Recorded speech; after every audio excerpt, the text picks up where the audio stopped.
আমাদের সংগঠন Bangladesh animal welfare association, এটা আমরা শুরু করেছি সম্প্রতি।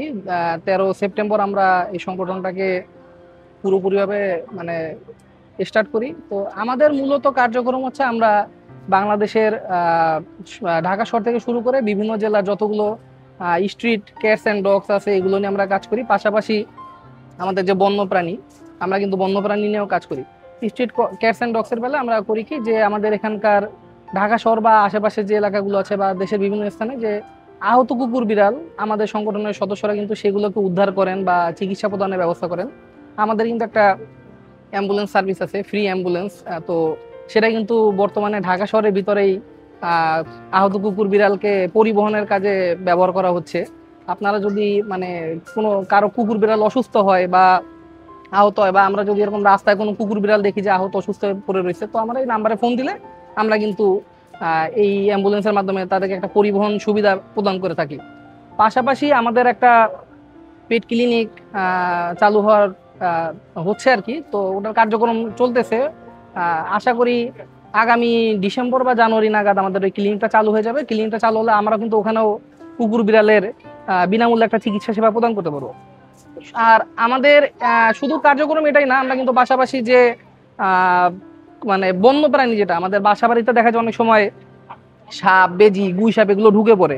তো সাধারণ মানুষ কিন্তু এগুলোকে ভয় পায়, ভয় পেয়ে কি করে, এদেরকে আঘাত করে, মেরে ফেলে, বা এমন একটা অবস্থা করে যে ওদের জীবন নাশের একটা সম্ভাবনা তৈরি হয়। তো সেক্ষেত্রে কিন্তু আমাদেরকে যদি ওনারা ফোন দেয়, আমরা কিন্তু এই বন্য প্রাণীগুলোকে উদ্ধার করে নিয়ে আসি। আমরা কিন্তু গত 3 মাসে ঢাকা শহর থেকেই 350 মতো সাপ উদ্ধার করেছি।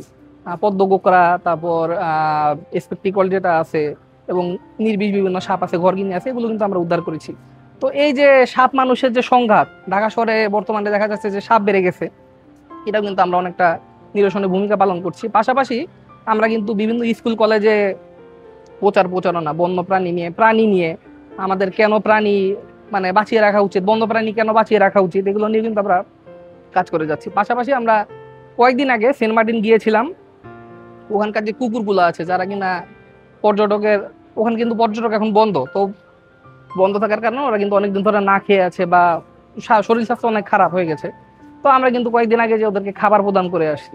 আমাদের প্রতিষ্ঠাতা জনাব তারেক রহমান সাহেব, উনি আমাদের এই সংগঠনের প্রধান পৃষ্ঠপোষক, এবং একই সাথে এই সংগঠনের যে আইডিয়া এটা কিন্তু ওনার মাথা থেকে এসেছে। উনি আমাদের সবাইকে একত্রিত করে এই সংগঠনটাকে আহ সফলভাবে চলার একটা সুযোগ করে দিয়েছেন। আর আমাদের বর্তমানে এই সংগঠনের আহ্বায়ক আছেন আদনান আজাদ ভাই। উনি আমাদের সামগ্রিক কার্যক্রমের দিক নির্দেশনা প্রদান করেন। পাশাপাশি আতিকুর রহমান দুমন সাহেব আছেন, আমরা বিএনপি পরিবারের আহ্বায়ক।